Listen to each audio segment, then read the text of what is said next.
Hi guys, in this video I'm going to share with you the perfect return on investment calculator that I personally developed.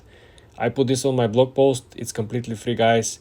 I was looking to find others online, all of them not working well. This is why I built this from scratch.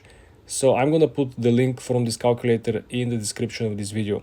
But let's go through the actual calculator and see how it works.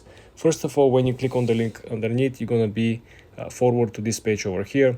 And let's say, for example, you try to calculate the potential investment either on the stock market or some real estate or some e-commerce business. Over here on the initial investment, you type the amount that you're planning to invest. In our case, we're gonna use $10,000. And then we're going to put the estimated revenue or profits that we expect to get back. Let's say it will be $20,000.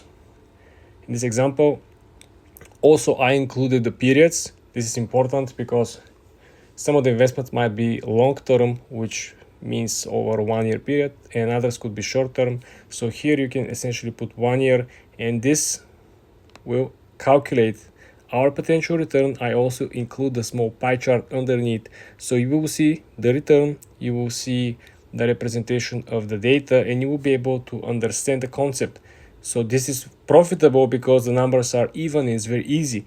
But if we actually put some random numbers, right, where it will be much harder for you to identify, right? And when we change the period, let's say this is a long-term investment, let's say it's 5-year period. When you click the return on investment, you will see that you're actually going to lose in 2 years, in 5 years period.